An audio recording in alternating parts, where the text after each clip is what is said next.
Someone's always watching me. Someone's always there. When I'm sleeping, he just waits and he stares. Someone's always standing in the darkest corner of my room. He's tall and wears a suit of black, dressed like the perfect groom. Where are you going? Why won't you stay? They might be scared.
It's raining, it's pouring.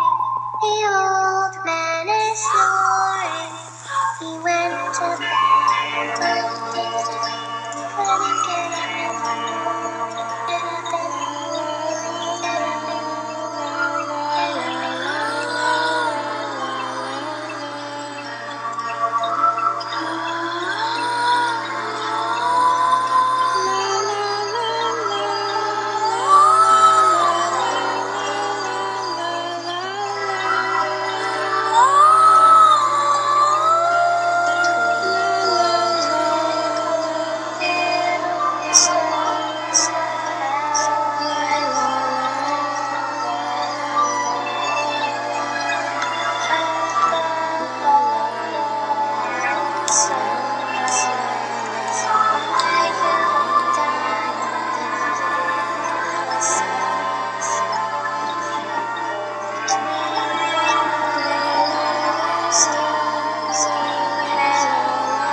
Could you please help me find my dolly? I lost her, and I really want her back. So please help me. Thank you. You are going to die tonight, and you can't help me. I'm sorry, but it's just what is need to be done.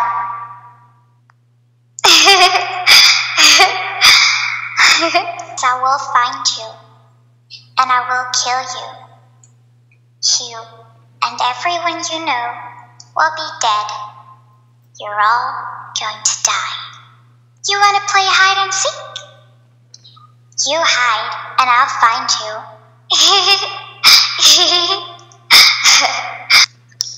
Ring around the rosy, pocket full of posy. Ashes, ashes, we all fall down.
Above the world so high, like a diamond in the sky,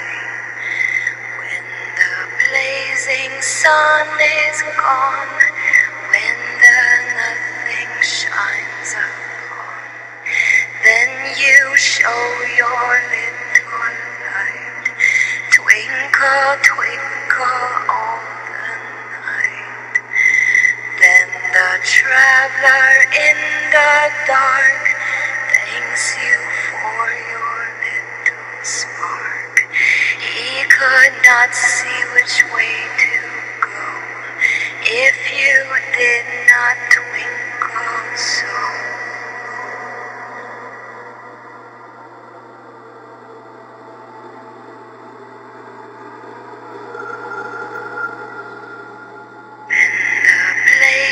Sun is gone when the nothing shines upon.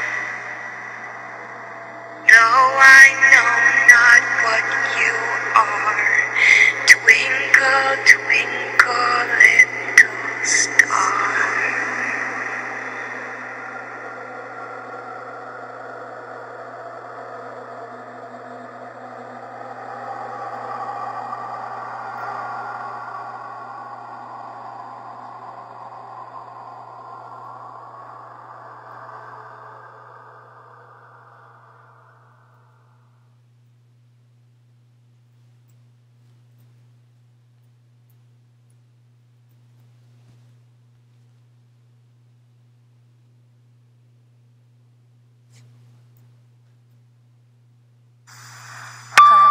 Little baby, don't say a word.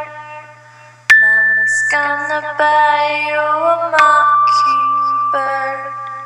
And if that mockingbird don't sing, Mama's gonna buy you a diamond ring. And if that diamond ring turns brass, Mama's gonna buy you a looking glass.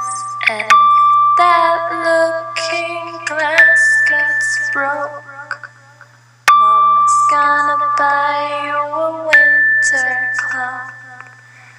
And if that winter cloak's too cold, Mama's gonna buy you a pile of gold.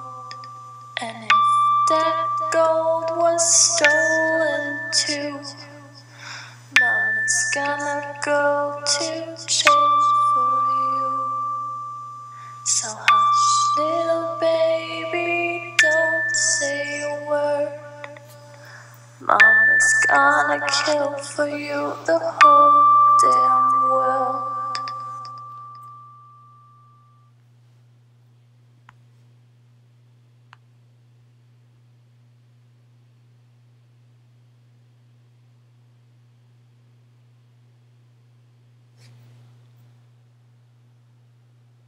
Why do you seem so scared?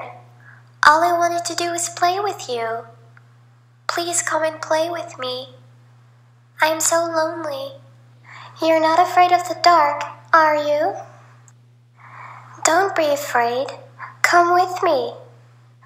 I will show you where I play hide and seek. Do you want to play hide and seek? You hide, I'll find you. You're going to die in there. Don't say I didn't warn you. I know things no one knows. You're going to die. Help me. I'm begging you. Can you help me? I'm alone and scared. I lost my mommy. Can you help me? I'm coming for you.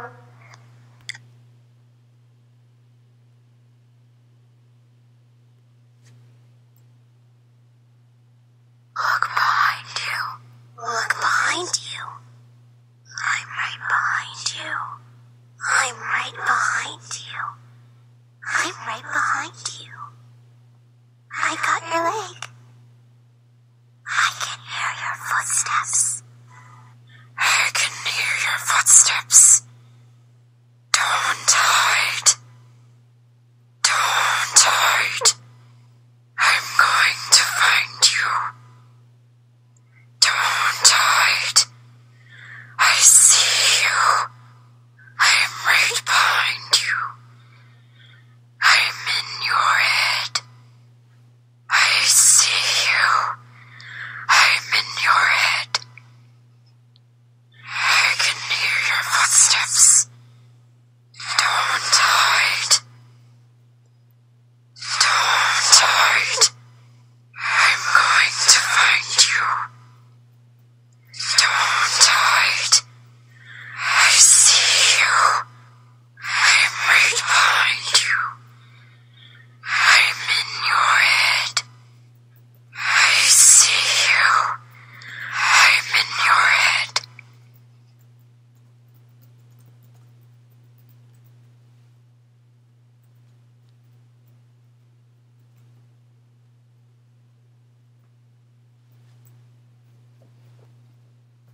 My cousin Tyler and I used to have sleepovers all the time when we were kids. Always at his house though, because he had the cool house. Back then, before cell phones and modern video games, kids actually used to do normal kid things, like for example, we both loved to play hide and seek at night. One time when we were 9, both our parents were going out for a night in Atlantic City, so they had my other cousin, Tyler's older brother Joe, keep watch on us. An hour into the night, however, Joe told both of us he was going out and not to tell Mom. Tyler and Joe would commonly do this because it mutually benefited them. Tyler loved having the house to himself, and Joe hated staying home all night. By the time he left, it was already a little later in the night, like 9 o'clock. We had our dinners and decided it would be a good idea to play hide and seek. Their house was honestly massive, so it was always a lot of fun. I was hiding first. We started in the basement where Tyler would count. We had a rule that we couldn't use any house lights, only flashlights. Our reason for this was because it just made it cooler. I tiptoed up the stairs, then up the next flight of stairs to the upstairs of the house. The upstairs had a whole other living area, along with 3 bedrooms. I chose to hide in one of the unused bedrooms. I buried myself between 2 big beanbag chairs and a blanket. I left the door open to avoid any suspicions. I heard creaking coming into the room. Lively footsteps. Tyler was now moving around the carpeted room. I could hear him. He went over to the closet and opened it. Then he opened the second closet. Silence. Then he walked over to the other side of the room, and he started opening the drawers to the desk, rummaging through them. Suddenly I heard Tyler's young, innocent voice calling my name up the stairs in a kind of mockingly tone to try and scare me. My mouth opened and literally started twitching when I put 2 and 2 together. I lifted the blanket slightly over my head to see what he was doing, but it wasn't Tyler. I knew right away based off the person's height. It was a much taller, fully grown man. It wasn't Joe, and it wasn't his dad. He perked up like a statue when he heard Tyler's voice, and I saw him duck into the corner of the room, behind the small piece of wall that sticks out there. Tyler entered the room with his flashlight and kept saying my name over and over, slow and drawn out like. I was praying his light would not reach over to the corner of the room. His light landed on me under the blanket. He may not have even seen me, but I still willingly came out and acted all defeated, fake laughing and everything. I told him he won, put my arm around his back, and started nudging him out of the room. I kept the conversation as natural as possible, until we were halfway down the stairs. That's when I dropped the bomb and told him there was someone in there with me and nudged him to run outside.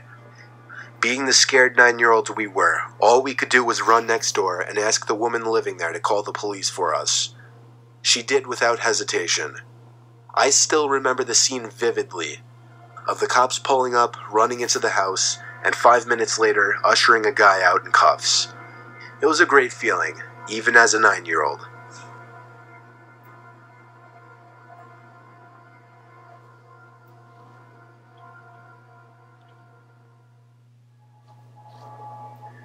One time I had a sleepover with my friend Mike on a cloudy, dark night. There was a slight drizzle and occasional lightning. We were 13 years old. Mike lived on a dead end with one other house next to it. Across the street was a field surrounded by trees, and his backyard led to a forest. Mike and I were up late, much after his dad went to sleep. His dad's room was all the way upstairs. Mike's room was on the lower level of the house by the den, so the den was where we would hang out mostly to just play GameCube. A knock at the backyard window interrupted our game. The blind was shut, so we couldn't see outside. Mike ran to go open the blind. I told him not to, but he did anyway. As he did, I shut off the TV and lamps because I didn't want to be seen. Now that it was dark in the den and slightly brighter outside, we could slightly see outside and see that there was nothing but grass in the visible distance. A small flash of lightning confirmed that there was nothing but wet grass in all directions. We sat in the den with the lights off for a while, just waiting for something else to happen. We kept our eyes on the window, expecting somebody to come up to it. Eventually, after what felt like forever later, we turned the TV and lamp back on and pretended it didn't happen. The blinds were open this time, and every so often I'd take nervous glances at the window, just making sure nobody was out there. After getting so absorbed in the game and forgetting to take a glance at the window, there was the second set of knocks. Mike and I both jumped up and looked at each other. With all the lights on, we couldn't really see outside. At least, not until the flash of lightning outside, just for a brief moment, lit up the night sky, long enough to show the person who was standing at the window. This time we ran upstairs to Mike's dad's room and pulled him out of bed, screaming at him to get up. The three of us ran out to the backyard in our coats and shoes, turning the backyard light on the way, and also taking along flashlights. There was a buildup of mud next to the back wall of the house where the dirt patches were, and in the puddles of mud were heavy, distinct footprints of boots. We followed the footprints as far as we could, but as the mud faded away, so did the footprints. We searched high and low for anybody. We even went around front and then out into the woods. There was nobody. We all went to sleep, Mike and I in the den.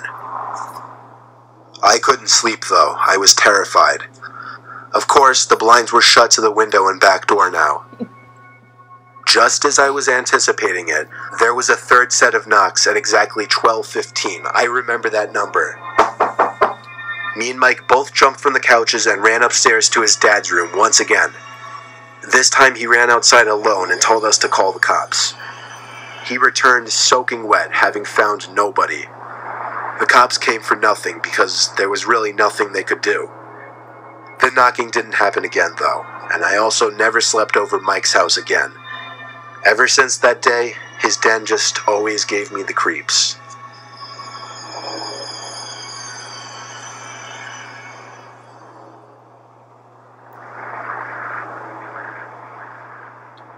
I used to be close friends with a kid named Chris. He moved away across the state when I was 8. Since we never got to see each other anymore, I got my mom to agree to drive me all the way over to Chris's new house in the country for a weekend sleepover.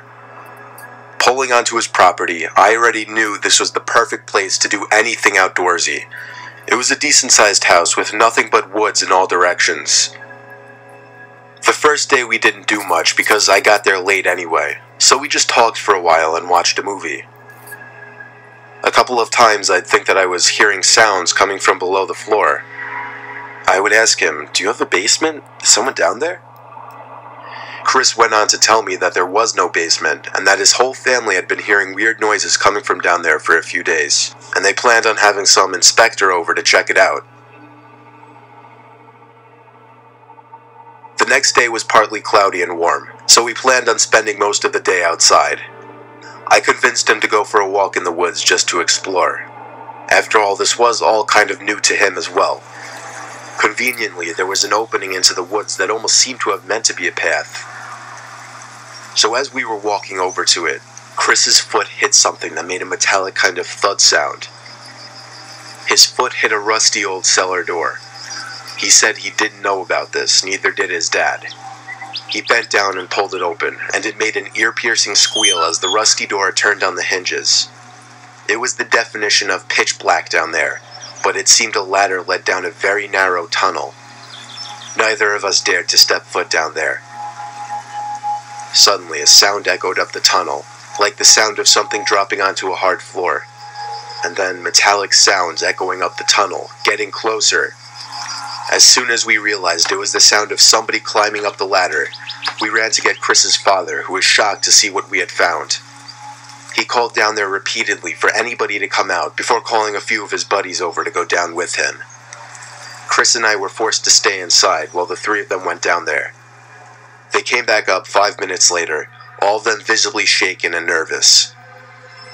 They came back inside and talked to Chris's mom in private. They never let either of us in on what they saw. Apparently cops showed up as well, but we were forced to stay in Chris's room, so we couldn't watch any of it. In fact, it wasn't until I was 13 that Chris finally texted me one day, telling me what his dad really found down there. 3 full body bags tucked away in a corner, an old cot, broken beer bottles everywhere, and the smell of freshly smoked pot. Chris told me that when we heard something down there, we probably heard whoever was living down there, and whoever was responsible for those dead bodies.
It's great.